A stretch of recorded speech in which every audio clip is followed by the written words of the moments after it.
누가복음 21장 5절에서 19절. 어떤 사람이 성전을 가리켜 그 아름다운 돌과 헌물로 꾸민 것을 말하며 예수께서 이르시되, 오늘은 예루살렘이 멸망하는 이야기를 하고 있습니다. 그런데 예루살렘이 멸망한다고 직접 얘기를 하지 않고 그 성전을 보면서 얘기를 합니다. 사실은 이 이야기를 그전에도 했습니다. 처음 한 게 아니고 성전을 보고 울면서 너희들이 그날이 오면은 음, 망할 텐데, 음, 그게 망하면 막 기절하는 사람도 있을 텐데 그렇게 가슴 아파하는 그것을 생각하면서 우셨습니다.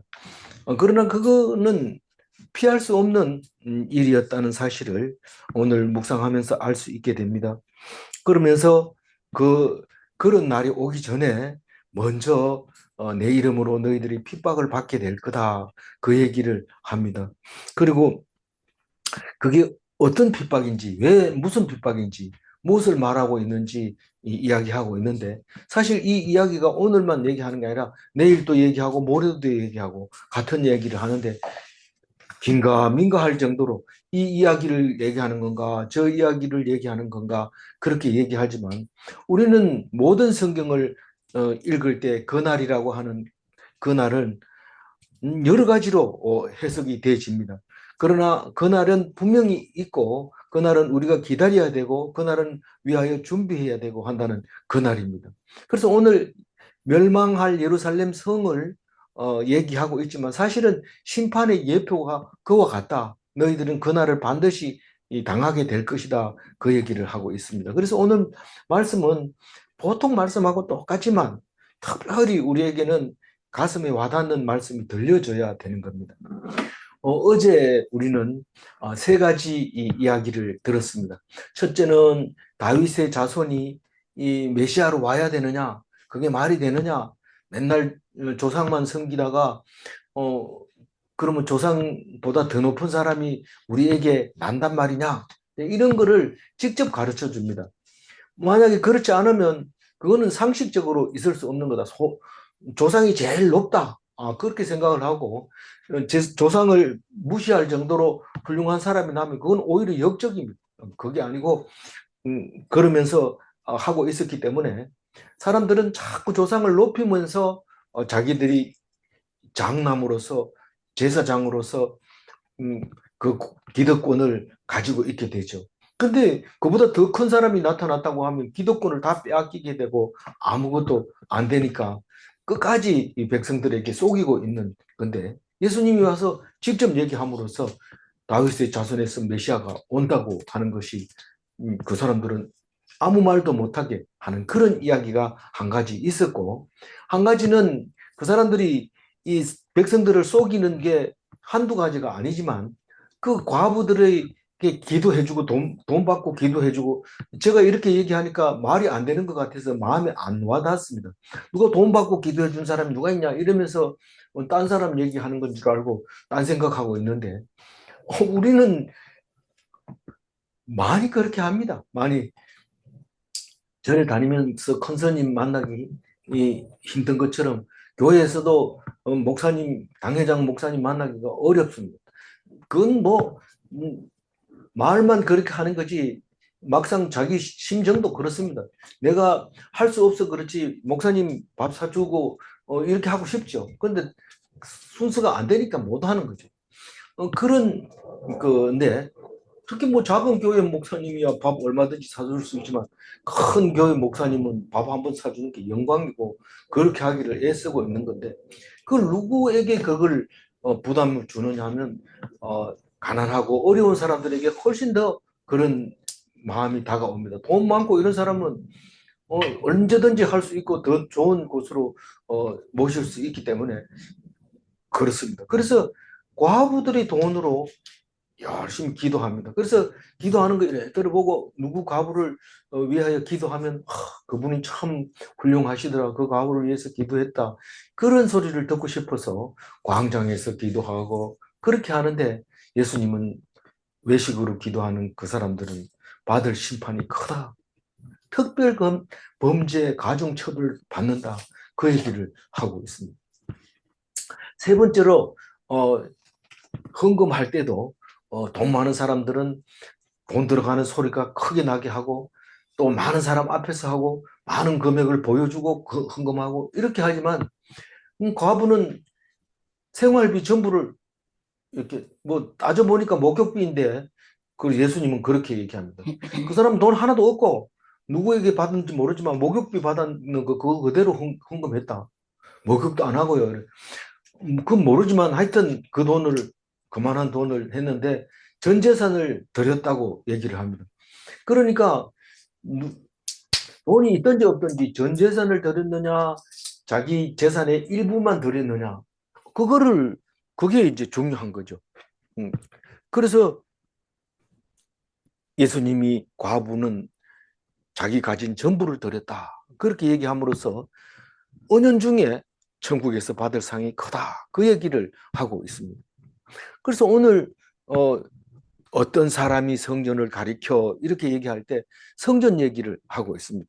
성전이 망해야 되는데 그래서 다시는 성전을 안 찾아오고 그 성전이 우리 마음속에 들어온 것은 예수님이 오셔서 성전이 돼 주셨기 때문에 우리 또한 우리 속에 각자의 마음속에 하나님의 성전 다시 말해서 말씀으로 채워지는 그런 예루살렘이 내 속에 있게 되는데 그거를 한번 얘기해가지고 못 알아듣고 또 알아듣기가 어렵습니다. 그런데 오늘 어떤 사람이 성전을 가리키면서 예수님께 얘기합니다. 참 아름답지요.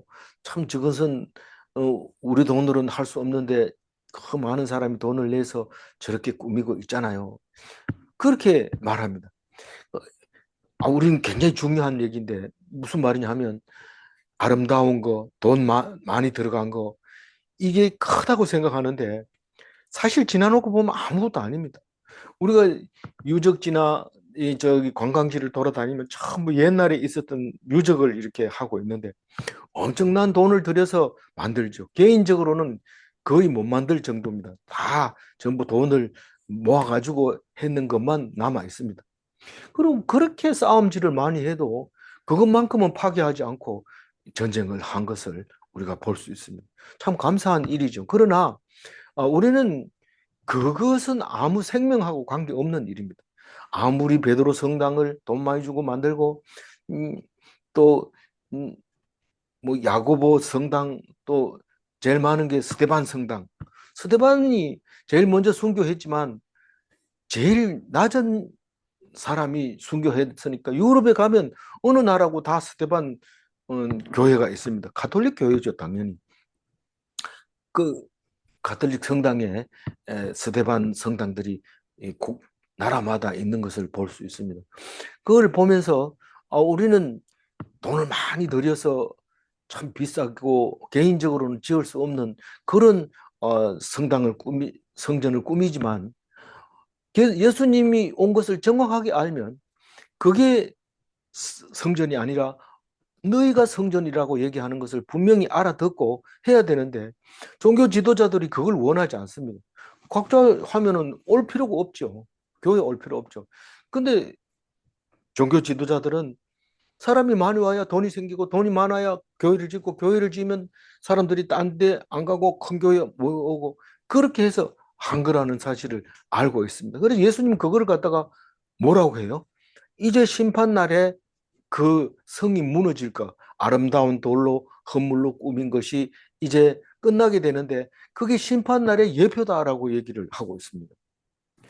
사실 헤롯 성전은 BC 20년에 예수님 오기 20년, 17년 전에 그 헤롯이 왕이 돼서 성전을 지어 주려고 합니다. 근데 64년, AD 64년도에 완성을 합니다. 헤롯 성전이.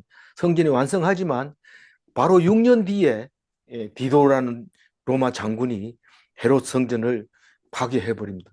그 이후로는 성전을 못 짓습니다. 그게 마지막입니다. 지금 남아 있는 한 200m 남아 있는 그 돌 가보면은 헤롯 성전이 얼마나 컸던 건지 알 수 있습니다.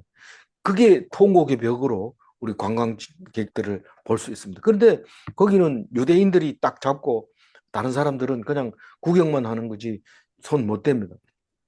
물론 우리도 가가지고 이제 기도문을 적어서 돌 사이에 끼워놓고 이렇게 할 수는 있지만 대부분은 유대인들이 거기서 울면서 그렇게 기도하는 모습을 볼 수 있습니다. 그런 헤롯 성전을 두고 예수님에게 그런 얘기를 합니다. 멋지지요, 멋지지요. 영원할 것 같죠. 저런 무거운 거를 누구든지 거기 없애게 할 수 있을까요? 너희들 보고 저 건물을 파괴하라 하면 파괴할 능력이 있을까요? 근데 얼마나 크게 지었냐면 솔로몬 성전이 가장 컸다고 생각했는데 솔로몬 성전의 2배가 되는 큰 성전이고 예루살렘 시 전체의 6분의 1에 해당하는 큰 면적이 헤롯 성전이었다는 겁니다. 면적으로 따지면. 그러니까 엄청 규모가 크다는 것을 알 수 있죠. 6절 읽어볼까요? 너희 보는 이것들이 날이 이르면 돌 하나도 돌 위에 남지 않고 다 무너뜨려지리라. 이 얘기는 앞에 할 때도 예루살렘 성을 보고 울 때도 이 말씀을 인용해서 우리가 묵상을 했습니다. 돌이 크기가 1m, 심지어는 2m짜리 돌이 각돌이 들어갔습니다. 기중기도 없는데 어떻게 했을까? 그건 모르죠. 모르지만 분명히 사람이 한 것은 사실입니다. 그런 돌이 어떻게 무너졌을까요? 거기다 금을 입혀놓으니까 싹 벗겨나갑니다. 지금 있는 거는 금이 안 입혀지니까 사람들이 손 안 대고 놔둔 겁니다. 그 노동의 그게 안 나오니까. 그렇게 만들어 놓은 건데 디도 장군이 힘들어서 그걸 군인들 보고 무너뜨리라 이러면 그 금 뺏기려고 하나도 돌을 안 놔두고 다 뺏겨 내리지만 이거는 금이 안 입혀진 것만 남았습니다. 우리 사회생활 할 때도 못난 개가 못난 소나무가 산을 지키고 못난 아들이 효도를 하고 이런 것을 많이 볼 수 있습니다. 돌 중에서도 제일 금을 안 입히고 또 여기 남쪽에 있는 모퉁이에 있는 그 돌은 남아 있습니다. 그래서 그 돌 위에 돌 하나도 남기지 않으리라 이 말은 마태복음, 마가복음, 누가복음, 공관복음에 다 나와 있는 말씀이죠. 7절 읽어봅니다. 그들이 물어 이르되 선생님이여 그러면 어느 때 이런 일이 있겠사오며 이런 일이 일어나리 할 때에 무슨 징조가 있사오리까? 사실은 뭐 우리가 징조를 안다면 그 전에 대피를 한다든가 아니면은 뭐 대피하는 거지 뭐 딴 거 있습니까? 그걸 이겨낼 방법은 없으니까요. 대피하려면 지금은 뭐 언제 일어날지 모르니까 예루살렘이 좋아서 예루살렘에 살고 그 성전이 좋아서 성전에 살지만 그런 성전이 파괴되는 날이 언제가 있겠습니까? 징조를 가르쳐 주시면 우리는 그 징조를 따라서 살아남을 수 있을 것 같습니다. 이제 이런 질문이죠. 그런데 이 예루살렘 성전 말고도 심판의 날이 예고되어 있는데 그 심판의 날이 예고되어 있는 것은 성전 곳곳마다 있는 겁니다.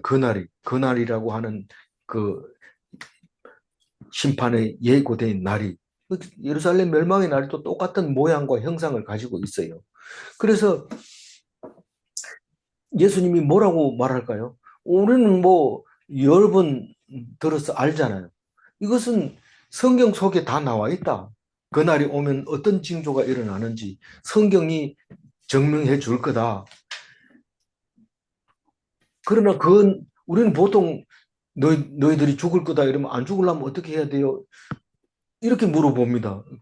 그런데 사실은 이 날을 피할 수는 없어요. 반드시 멸망하게 됩니다.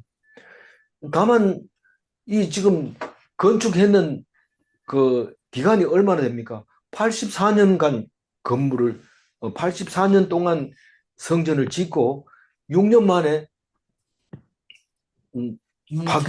파괴가 됩니다. 그러니까 엄청나게 큰 거죠.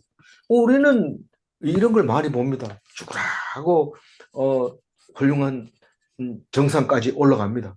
그러나 그 정상에 올라가서 영원 무궁토록 그 자리를 지키면 좋은데 얼마 못 가서 바로 추락하는 것을 볼 수 있게 됩니다. 그런 걸 보면 우리는 뭘 추구해야 될지 알아야 됩니다. 높이 올라가는 게 중요한 게 아니고 밑바닥에서 견디고 참고 있는 게 더 중요하다는 걸 하는데, 어떤 사람이 그런 사람이 있어요. 나는 밑바닥에서 그냥 살래요. 이런 사람 없습니다. 그러나 하나님 말씀 붙잡으면 자동으로 내려가 있을 수밖에 없어요. 근데 그걸 못 붙잡는 겁니다. 어쨌든 올라가야 되고 한 발짝이라도 올라가려고 애를 쓰고 있는데, 바닥에 시키는 대로 순종하고 있으라. 그러면 복이 있으리라.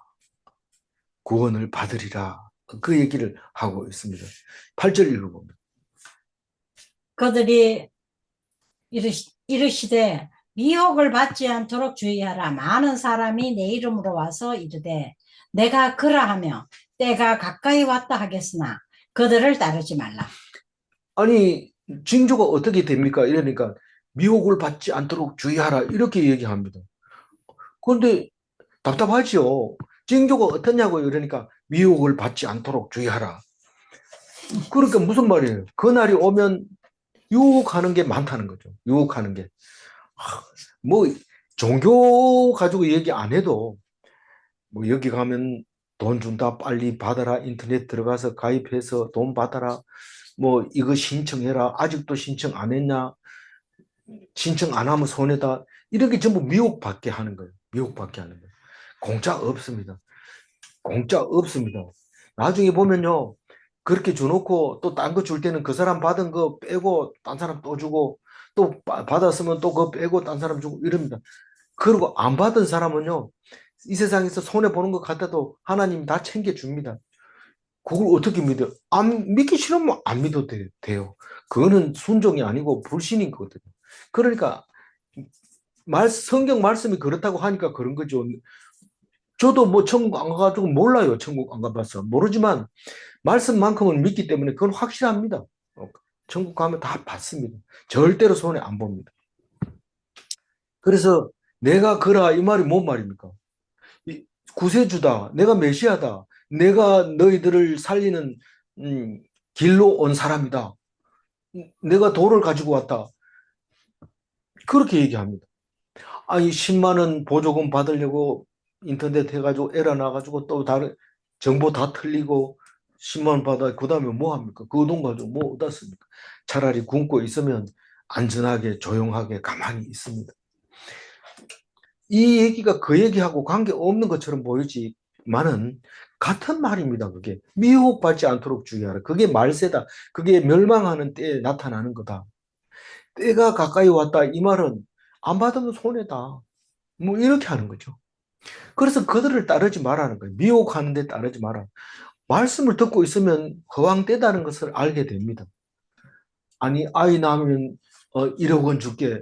그 1억 원 받아가지고 아이 책임질 수 있습니까? 아무리 많이 줘도 지금 뭐 100만 원 줄게 이랬는데 100만 원 현금 줍니까? 그냥 병원 다닐 때 쓰라고 100만 원 통장에 넣어주고 뭐 아이 낳는데 수고한다고 10만 원 넣어주고 그거 좋다고 받아가지고 그거 때문에 아기 낳는 사람도 없지만은 그거 좋다고 그렇게 부러워가지고 아기 낳는 사람도 있다면 그것은 유혹된 거죠. 유혹된 거. 낳지 말라는 뜻이 아니라요. 그거하고 상관없이 애기 낳고 그냥 내 키우면 되지. 뭐 그 10만 원 받았다고 또 그거 받으러 가면 큰 소리 쳐요. 뭐 그거 받으려면 이렇게 하세요. 저렇게 하세요. 다자녀 지하철 공짜입니다. 어떻게 하면 돼? 카드 만드세요. 카드 만들어 가면 가족 관계 증명서 떼가지고 유효기간 지났다고 또 떼오라고 그러고 그들을 따르지 말라. 그들을 따르지 말라. 9절 읽어봅니다. 난리와 소요의 소문을 들을 때에 두려워하지 말라. 이 일이 먼저 있어야 하되 끝은 곧 되지 아니하리라. 이 소문이 소요의 소문과 난리의 소문은 뭡니까? 이 흉측한 소문, 흉한 소문이 난리의 소문이고 소요의 소문이고, 난리는 전쟁하는 거 국가 간에 대립하는 거고, 소요는 뭡니까? 내전을 말하는 겁니다. 이쪽과 저쪽이 일어나서 마주 붙어가 싸우는 게 소요입니다. 심지어 이 주로 소요는 반정부 소동이 제일 많습니다. 권력을 가진 거에 대한 대항을 하는 거죠. 그 권력을 파괴하고 나면 다른 권력은 안 들었습니까? 그 권력은 좋다는 보장이 있습니까? 그 소요는 아무 덕이 안 됩니다. 그게 집안 싸움 하는 거하고 똑같습니다. 집안 싸움 백날, 날마다 집안 싸움 해보세요. 그게 남는 게 있는지, 이득이 있는지. 그게 소요입니다. 이 전쟁이라고 하는 것은 국가 간에 전쟁하는 거기 때문에 목숨 걸고 하도록 가르치고 그래야지 애국자가 된다고 생각을 하고 있습니다. 물론 그 안에서도 이 나라가 우리의 적이냐, 이 나라가 우리가 아군이냐, 이걸 분별 못하는 사람도 있지만은 그러나 어쨌거나 이 소요의 소문과 난리의 소문이 나면 불안해집니다. 그런데 하나님, 예수님은 반드시 있어야 될 일이라고 얘기를 하고 있습니다. 그러나 곧 그, 끝이 곧 되지 아니하리라. 이 말은 항상 있는 거라는 거죠. 늘 먼저 있어야 하되 이 말은 이게 모델이 돼가지고 앞으로도 이런 일들이 있을 거다. 그러니까 이런 일이 있으면 신경을 써야 돼요, 안 써야 돼요? 신경을 써야 돼요. 그러나 두려워하지 말고 유혹되지 말고 말아야 된다 이 말입니다. 정신 차리고 있어야 된단 말이에요. 그 말이지 무시해버려도 안 되고 거기에 따라가서도 안 되고 이런 일이 생길 때마다 하나님께 매달려야 되고 왜냐하면 그게 종말은 아니지만 늘 있었던 거다라고 얘기합니다. 근데 종말은 뒤에 이야기를 하고 있습니다. 10절을 읽어보면 또 이르시되 민족이 민족을 나라가 나라를 대적하여 일어나겠고 민족이 민족을 일어난다는 것은 인종 간의 분쟁을 말하고 있는데 동족 간의 분쟁도 일어납니다. 왜냐하면 나라가 다르게 만들어져가지고 동족 간의 분쟁도 일어나지만 보통 종족 간의 싸움이 일어나는 게 이제 전쟁이고 나라가 나라를 이러면 주로 영토 분쟁이거나 혹은 공산당이다 뭐 이러면서 당 그 이념이 달라서 분쟁하는 경우도 있습니다. 이권 분쟁 또 있습니다.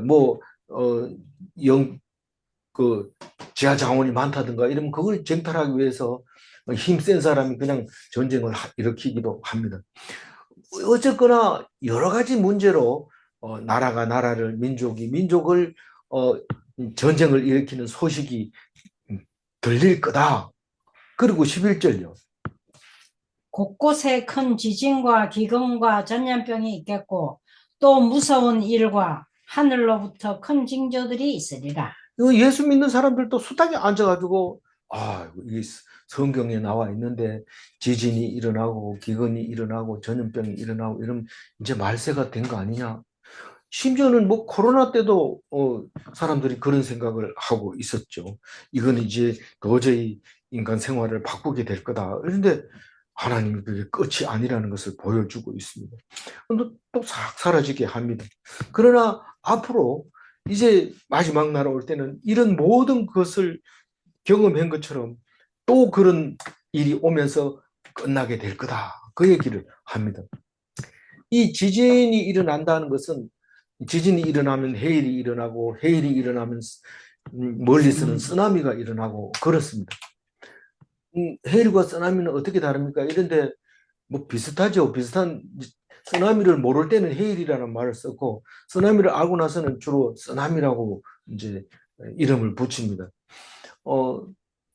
그 일본이 쓰나미를 많이 하고 저기 아시아 동남아도 쓰나미가 많이 밀려오게 됩니다. 그래서 세계적인 쓰는 말을 그냥 쓰게 되죠. 해일보다는. 지진은 땅 위에서 일어나는 거고 쓰나미는 바다 가운데서 일어나서 바닷물을 흔드는 거죠.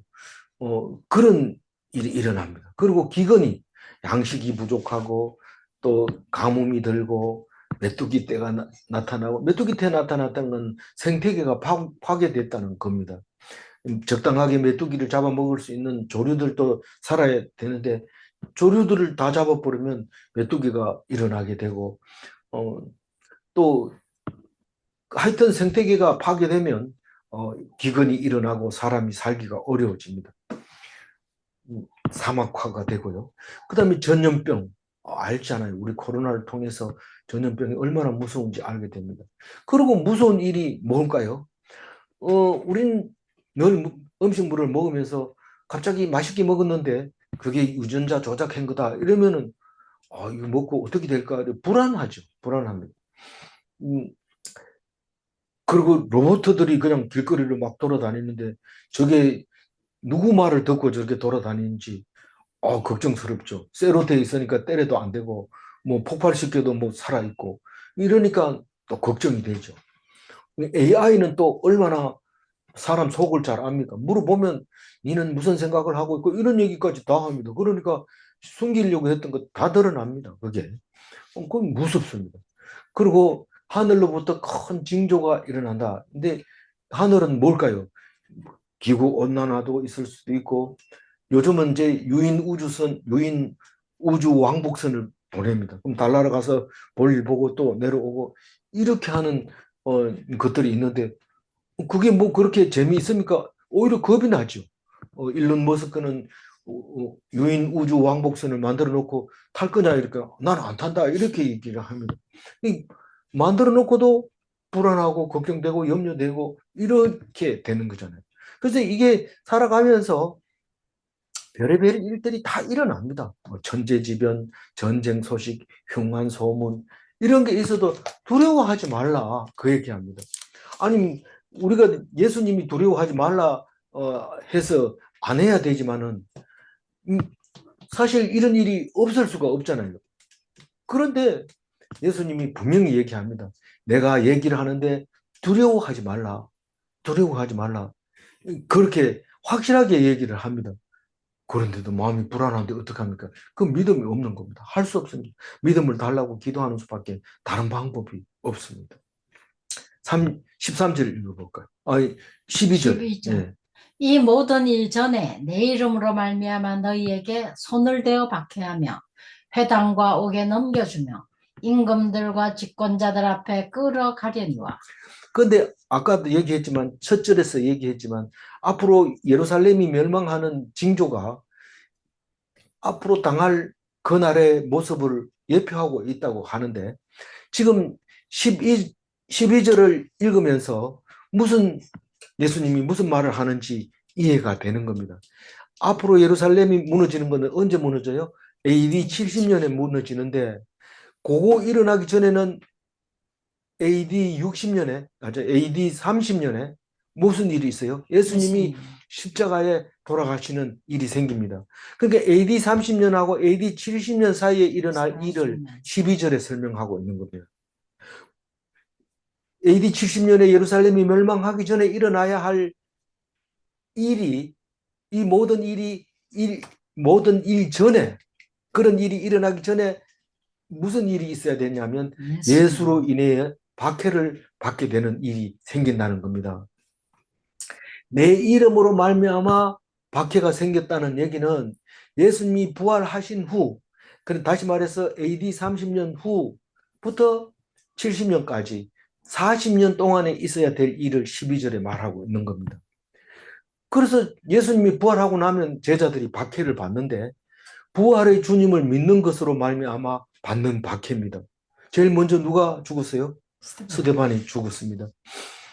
그리고 우리가 어렴풋이 봤을 때 누가 제일 마지막에 죽었을까요? 뭐 AD 70년 전에 사도 요한도 죽었고 베드로도 죽었고 사도 바울도 죽었고 많이 죽었지만은 뭐 그 이후의 거는 성경에 안 나오니까요. 보통 요한계시록도 AD 70년 이전에 쓰여졌다고 생각을 해요. 그러니까 그게 그 완전된 그런 성경을 가지고 결국 이스라엘 예루살렘은 망하게 되는 거니까 그 얘기를 오늘 하고 있는 겁니다. 회당과 옥에 넘겨준다. 이 말은 사도 바울은 예수 믿기 전에 다메섹으로 가서 예수 믿는 사람 잡아서 옥에 가두려고 붙잡아 오려고 그러고 갔다가 가는 길에 회심이 해서 예수를 믿게 됩니다. 그러면 임금들과 집권자들 앞에서 끌려가거니와 가려니와 베드로도 예수님이 부활하신 후에 감옥에 가가지고 있다가 옥문이 자동으로 열리면서 이제 왔지요. 근데 사도 바울은 회심하고 예수를 전하기 시작했는데 끝에 가가지고는 사도 바울을 로마로 압송해가지고 죄인으로 끌고 가잖아요. 끌고 간 게 아니라 스스로 간 거는 아니지만 그렇게 집권자들에게 넘겨지는 일이 생기잖아요. 그거를 지금 이야기하고 있는 겁니다. 13절 읽어봅니다. 이 일이 도리어 너희에게 증거가 되리라. 그리고 이거 빨리 읽거나 또 이게 깊이 생각을 안 하면 13절이 무슨 말인지 어렵습니다. 그런데 자세히 보면 옥에 갇히고 끌려가고 야단 맞고 순교하고 죽고 이런 것들이 도리어 너희에게 증거가 되리라. 이러한 박해는 복음 전파의 증거가 되리라. 말씀대로 성취되었다. 하나님은 말씀대로 오셨다. 예수님은 사람의 몸을 입고 이 땅에 오셨다. 이런 증거를 말할 때 그렇게 옥에 갇히고 임금과 집권자들에게 끌려가고 박해를 받는 것이 증거가 되어서 복음이 전파된다는 그 얘기를 하고 있습니다. 14절 읽어볼까요? 그러므로 너희는 변명할 것을 미리 궁리하지 않도록 명심하라. 이 명심하라는 말을 꼭 해요. 그러니까 AD 30년에서 AD 70년 사이에 일어나는 일들은 예수님이 그렇게 하도록 만들어 놨기 때문에 거기에서 너희들이 머리 써가지고 막 변명하려고 붙잡혀갈 때는 붙잡혀가면 나는 예수님이 믿으라고 해가지고 그랬어요 하고 이렇게 대답해야지 이렇게 그런 생각 가지고 가지 마라. 왜냐하면 그때 내가 너희들에게 지혜를 줄 것이다. 그 얘기를 합니다. 그러므로 이 말은 14절 그러므로 이 말은 증거가 됨으로 말미암아 너희들이 헛소리하지 마라. 그냥 그 일어나는 모든 일들이 증거가 될 거다. 죽이면 죽임을 당하고 살리면 살리고 그러니까 그거를 증거로 내가 너희들에게 복음 전파에 필요하도록 사용할 것이다. 예수님이 내가 한다. 그러면서 변명할 궁리를 하지 마라. 명심해라. 변명할 말하고 명심해라고 모든 것을 내가 선하게 하겠다. 그런 말인데 요거를 가지고 무슨 둘이 막 싸우고 둘이 서로 막 속이다가 14절을 읽고 나면 나는 아무 말도 하지 말고 가가지고 있어야지. 그렇게 적용하라고 하는 게 아닙니다. 예수 이름으로 핍박당할 때 변명할 궁리를 하지 말라는 거지. 세상에서는 어리석게 변명하지 못하고 있다가 또 더 큰 어려움을 당할 수가 있습니다. 요거를 다르게 이용하면 안 됩니다. 그래 놓고 아무 말도 준비하지 마라 해가지고 안 했는데 이렇게 또 당했습니다. 이러면서 예수님한테 대들 수도 있는데요.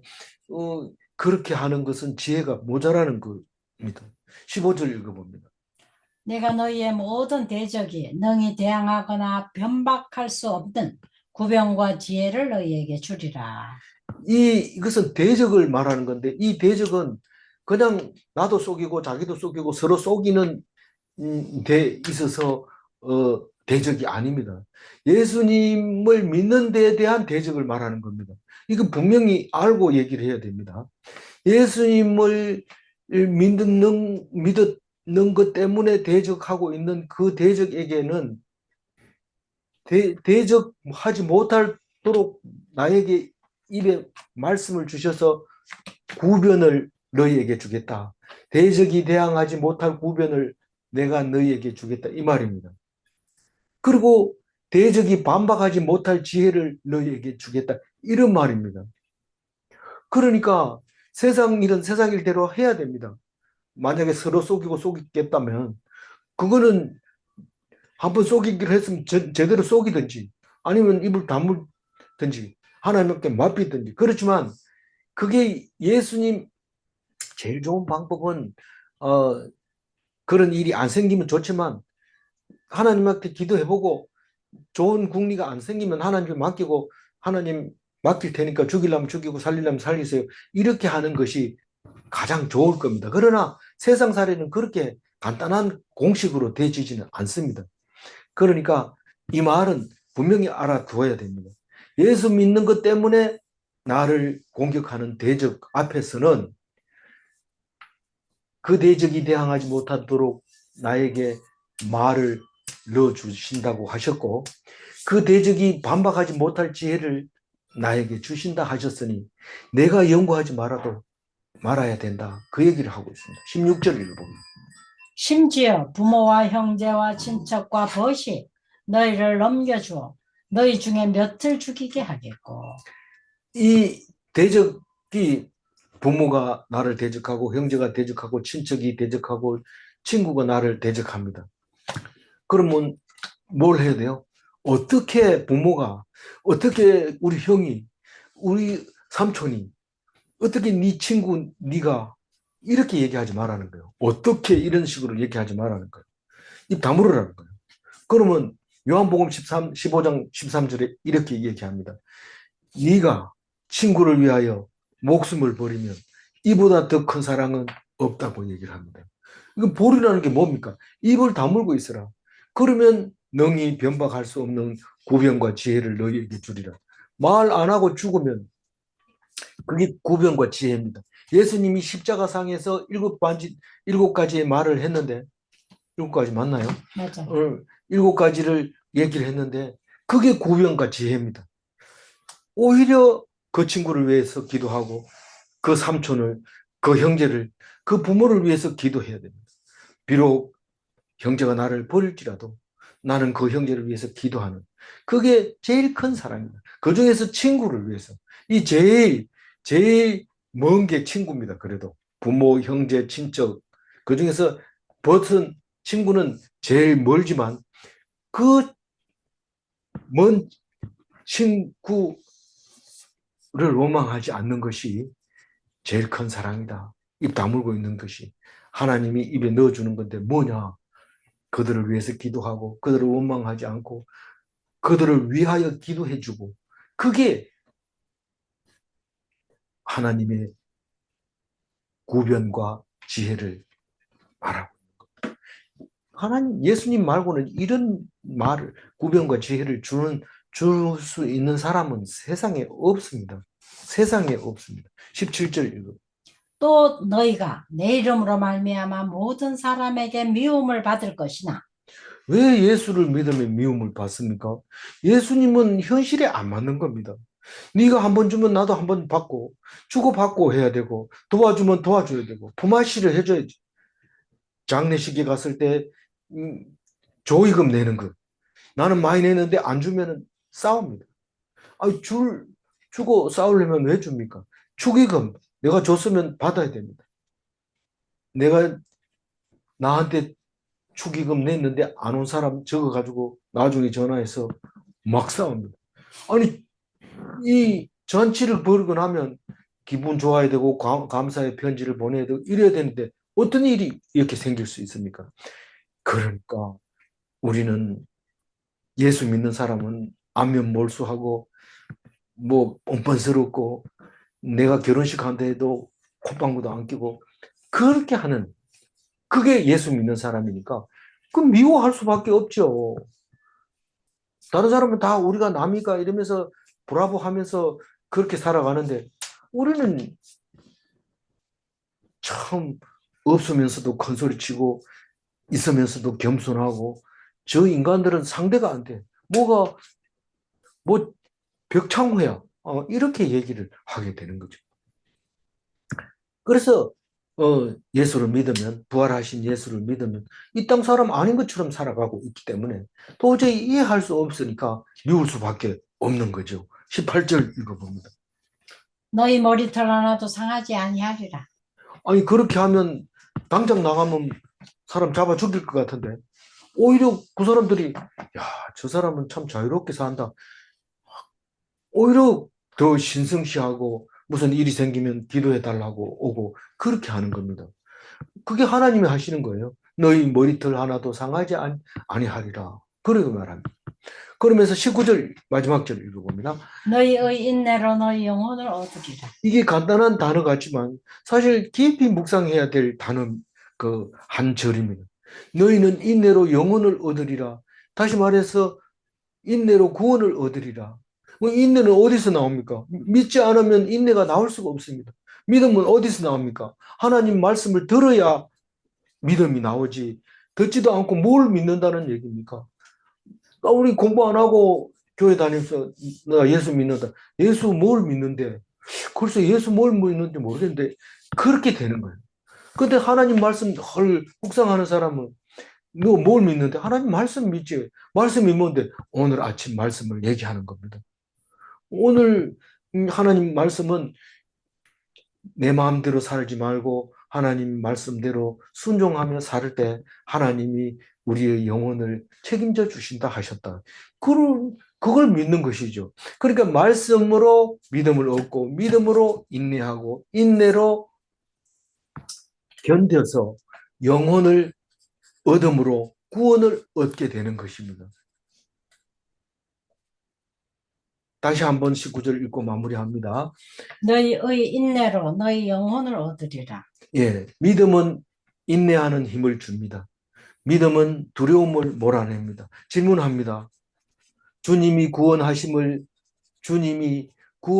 믿는 것이 믿음인가? 주님은 우리를 구원하신다는 것을 믿는 것이 믿음인가? 네. 두 번째 질문. 주님의 말씀이 없다면 주님을 믿을 수 없는가? 말씀이 없으면 뭘 믿는단 말입니까? 말씀을 믿는 것이죠. 기도하겠습니다. 하나님께서 예수님으로 세상에 오게 하시고 앞으로 당할 그날의 징조를 말씀으로 가르쳐 주시며 우리가 그날 징조를 다 볼 수 있는데도 믿음이 없어서 징조를 보지 못할 때 미혹되지 마라, 두려워하지 말라 이 말씀으로 그 징조를 대신할 때 우리는 쉽게 미혹됩니다. 그날이 그날이라는 것을 알아야 됩니다. 미혹되는 날이 그날이고 두려워서 떠는 날이 그날이라는 것을 알아야 됩니다.